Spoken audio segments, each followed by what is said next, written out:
Cette démo a pour objectif d'illustrer les principales fonctionnalités de notre ex-app sur étagère Demand Planning pour APO.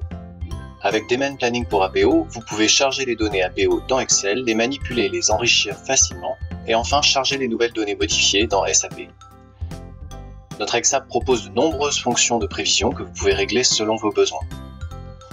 Depuis les portails d'XSBS Core, je lance l'ex-app Demand Planning pour APO à partir de ma section APO.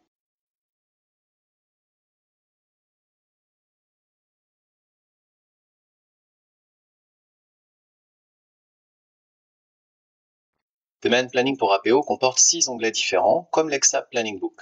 Merci de vous référer à la démo de cette autre ex-app pour comprendre comment manipuler, personnaliser et mettre à jour vos Planning Book directement dans l'app.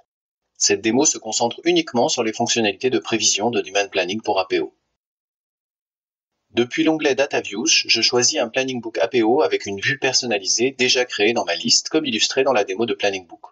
J'utilise la touche F8 ou le bouton Execute pour valider. Dans l'onglet Sélection, je précise la famille de produits sur laquelle je souhaite travailler, la famille FIBU dans notre cas. Dans l'onglet Level, je sélectionne le produit, la classe ABC, le cycle de vie produit, la sporadicité et la classe XYZ pour les utiliser dans mes tâches de prévision de demande.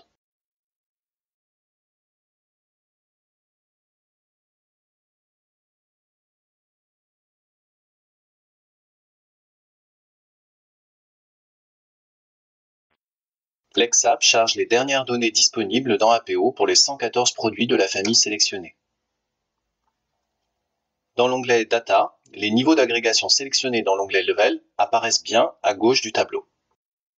Dans notre vue personnalisée, le graphique sur l'entête de l'onglet Data est un graphique automatique qui vous permet de visualiser les données correspondant à la ligne produit sélectionnée dans le tableau au-dessous. Passons en revue les fonctionnalités regroupées dans le menu XSBS Forecast de l'ex-app. Je peux par exemple lancer le calcul d'une prévision moyenne avec le bouton Average. Ce calcul est exécuté localement dans Excel. En sus de la prévision moyenne affichée en vert sur le graphique, je dispose également des valeurs moyennes passées et d'un couloir de valeurs en rouge et orange. Les valeurs calculées sont également reportées automatiquement dans la table en bas à droite. La prévision moyenne et les autres prévisions sont calculées selon des paramètres définis par l'utilisateur. Ces paramètres sont accessibles et modifiables via le bouton Options. Je peux par exemple ajuster la taille de mon couloir de valeurs à 1,5 et changer la méthode de nettoyage des données historiques pour les valeurs limites. Il me suffit de cliquer sur le bouton Clean History pour voir s'afficher les modifications sur le graphique et dans la table de valeurs au-dessous.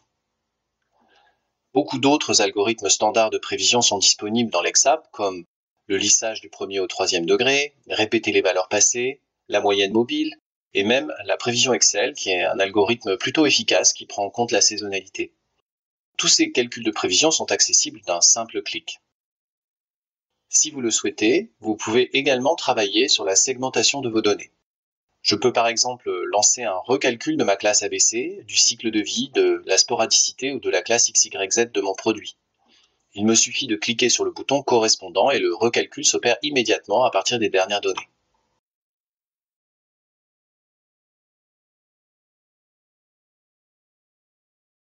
Je peux également lancer ces calculs pour tous les produits de ma liste en cliquant sur le bouton Select All au préalable. Voyez la rapidité avec laquelle ces calculs sont réalisés et rendus immédiatement disponibles dans votre tableau. De la même façon, tous les calculs de prévision peuvent être réalisés en une seule fois pour tous les produits. Ils sont également immédiatement disponibles. Si vous souhaitez affecter un algorithme de prévision en fonction de la segmentation de vos produits, vous pouvez également créer une table d'affectation. Je vais d'abord limiter l'affichage à l'historique brut pour voir plus de produits sur notre écran.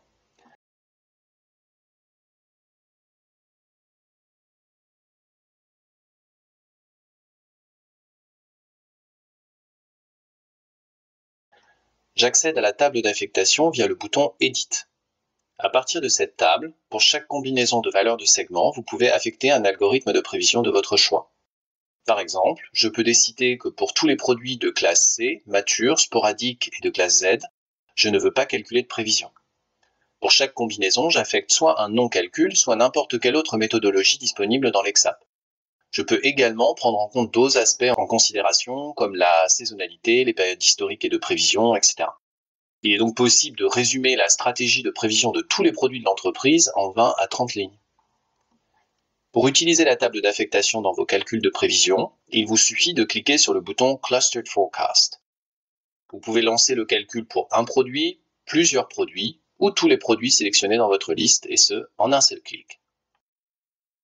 Une fois que vous êtes satisfait de votre prévision, vous pouvez bien sûr la sauvegarder, soit dans le Planning Book APO que vous avez utilisé en entrée, soit dans une nouvelle version de ce planning qui sera alors créée dans APO à partir de l'EXAP. Toutes les données calculées pour les 114 produits ci-dessous sont désormais sauvegardées et disponibles directement dans APO. Comme vous avez pu le constater, l'EXAP Demand Planning pour APO vous permet de faciliter et d'améliorer votre processus de planification de la demande de manière approfondie. Elle est totalement complémentaire au module APO et vous permet de personnaliser votre approche pour des gains de productivité encore plus importants. Merci de votre attention et n'hésitez pas à consulter les démos de nos autres EXAP.